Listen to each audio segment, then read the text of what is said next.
It may seem counterintuitive, but slowing down, breathing, taking care of your body, dancing, having fun is actually what is going to accelerate you towards the life of your dreams more than any amount of hard work.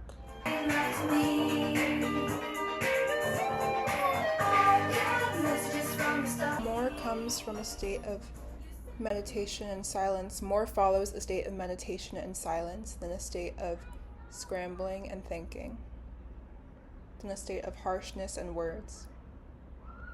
Words can only encompass so much of our experience. Just being requires us to be present and sit here. And just being, we can receive the most amount of information, the most amount of the nuclei of the world, the nuclei of source. We possess that within ourselves. All we have to do is be open to receive. Life is not struggle. Life is joy. We're building a world together of joy, of radical acceptance of everyone. That's the way it should be. We can learn so much from the animals and the plants that are just in a state of being. They're not fighting the cycles of their life. They're not fighting the growth and death cycles of their life. If I were an animal, I would love my hair to be dyed all different colors. Animals will play and paw at each other.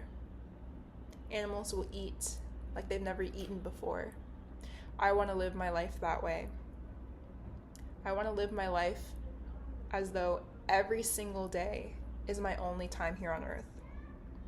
Every single day, every meal I make, I will draw it in my journal. And I'll be like, this is the best meal I've ever had. And that changes the trajectory of my whole day.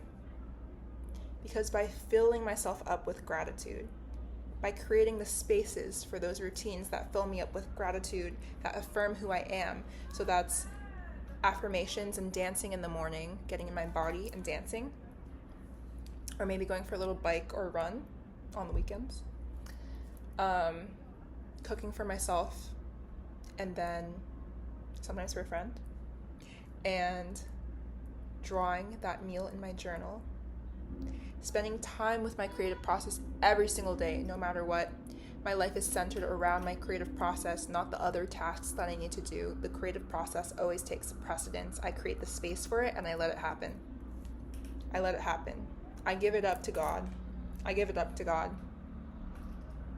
I actually filmed a long tarot reading before I sat down and did this channel. And I was feeling so nervous and perfectionistic because I was really in that mindset of perfectionism. In fact, for a long time, I held up on doing these tarot readings and posting on YouTube because I was like, well, I don't really know what's going to happen. I don't know if tarot readings are for me. I was afraid to even enter the space of play, the space that's just required, just being messy in order to let life breathe in me. I was like, I don't have the proper equipment yet. I can't find the camera that I like, a microphone that I like, so I'm not going to film. But here I am filming on my computer, and now I feel so I'm literally just channeling from source now. Earlier, I saw a spiral on the ground, a string of hair in the shape of a perfect spiral. It was freaking amazing. So, moving through fear is a large part of the process. And I'm hoping that by sharing myself, I'm hoping that Source can deliver to you a message that it's okay to be yourself. It's beloved to be yourself. If I'm the first one to present myself a certain way that you've seen, then maybe I can be your permission to be that certain sort of way. Radical self-acceptance, when you're creating art with that state of surrender and acceptance instead of control and rigidity and overworking yourself. That's infused into whatever you create. All of your creations are beautiful, no matter if they're made with fear. In the last reading that I recorded, that I probably won't post because this channel is just so open and I'm just going to post this.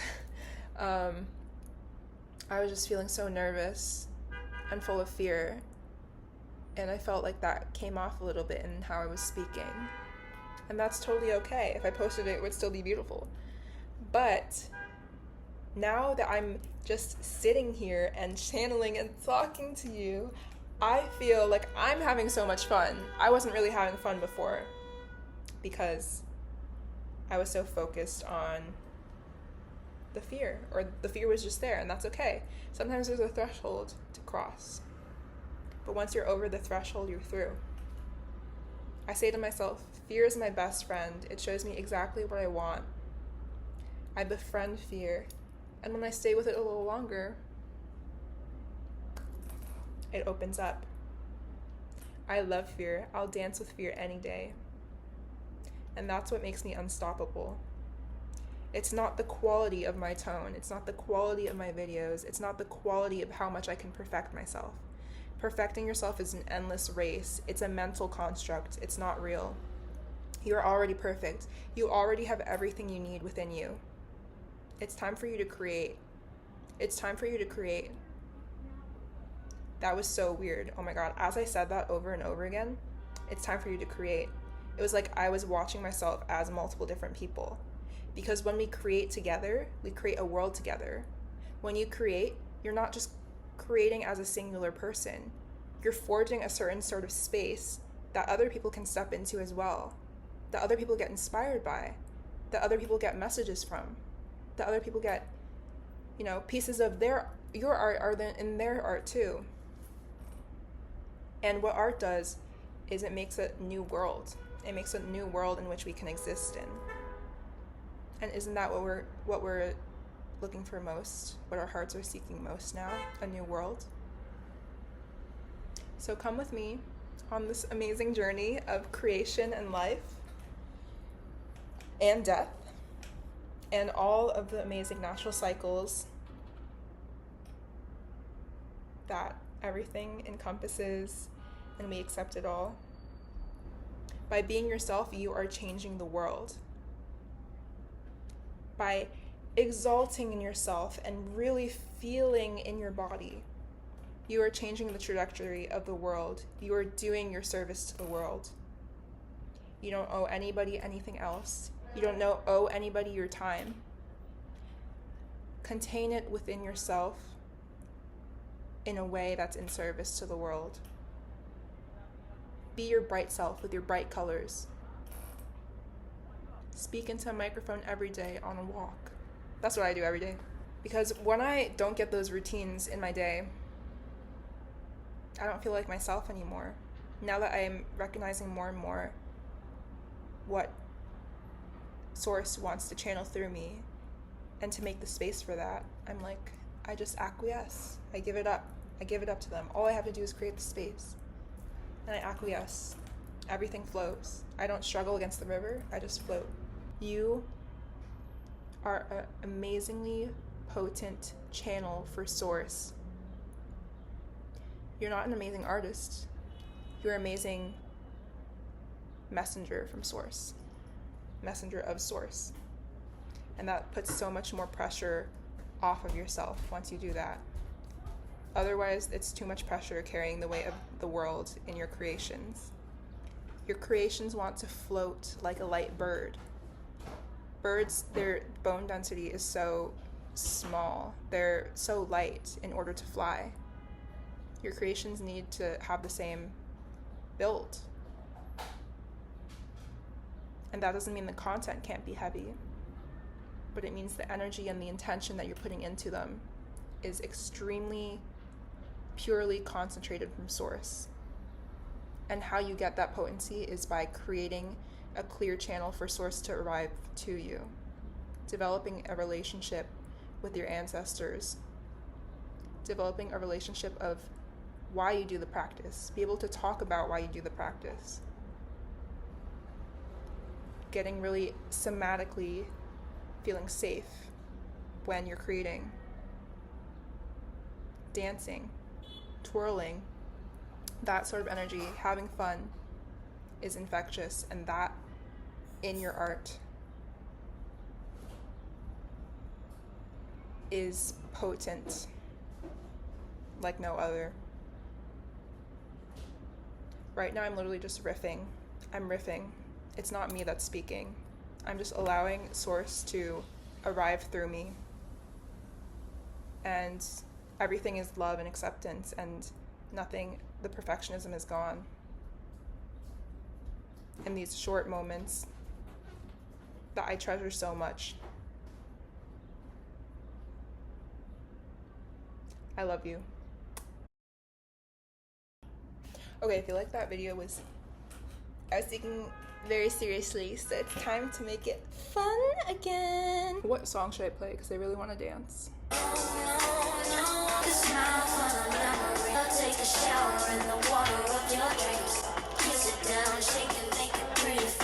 Holy shit, doing that channel just unlocked something for me, because I realized that I can approach making YouTube videos literally exactly like how I approach making Instagram stories, which is I just do it on the fly. And it's freaking hilarious and entertaining and potent. So that's why I brought you into my kitchen, because usually I like to, it's where the magic happens, you know? It's where I like to talk to the camera, talk my ish, and everyone's like, holy shit, that was the most potent thing I've ever heard. And then I'm making up my meals at the same time, and it's like, yeah, I'm cooking up multiple things at the same time. Might call me ambidextrous. Basking in the sweetness of life.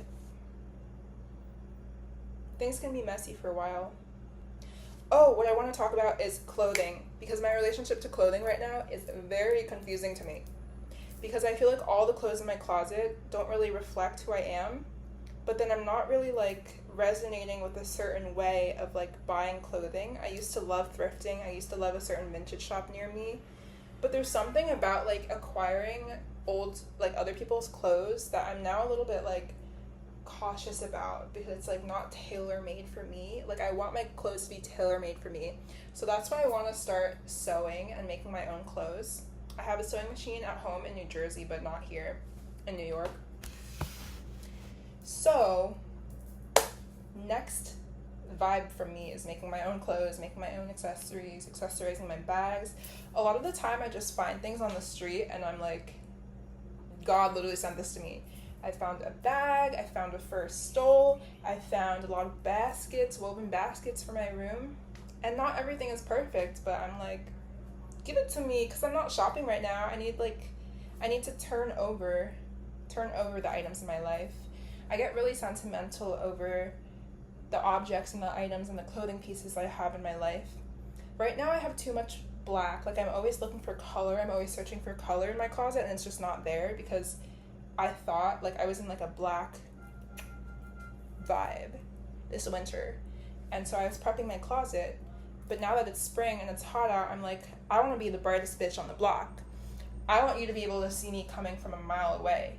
Yeah, I might be wearing big ass sunglasses, but I want you to hear me and see me from a mile away. That's the vibe I'm on. So now I'm like, time to acquire some pink dresses, some huge flamboyant clothes.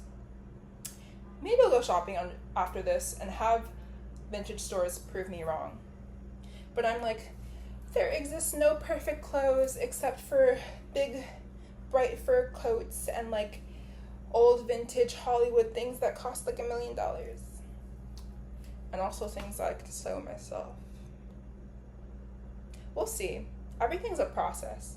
Going into making this YouTube video today, I was like so nervous. I was like clamming up, because that perfectionistic demon in my head was like, I got you. But then it just opened up after I finished filming that video. Like I talked for 16 minutes. Wasn't that happy, but I was gonna post it anyway. And then all of a sudden I sat in a different place and I channeled, and it was fucking fire. And I felt so good. I felt so good, so it was fucking fire. So we'll see where it takes me, you know. I'm not gonna make up my mind on how I feel about clothing, But basically, I've been at a standstill for a long time, not really acquiring new pieces because I've been in kind of a shedding period just generally, and I usually like the objects in my space to reflect that. Like, I wasn't really taking in a lot of new things. I did get a new rug though. It brought a lot of energy into my space, I will say. It's very colorful. Yeah, I guess that's all I'm going to say for now. I'm excited to make more of these types of videos for you on YouTube. I feel like it's kind of just what I like, just like talking to the camera, riffing. Doesn't need to be a tarot reading, but maybe there will be one here and there. I'd love to show you my creative process, some more things I'm creating. And you'll get to see a lot of my butt. So, you know, if you're one of those geezers that's into that, you know, you could stick around for that. Okay, I love you.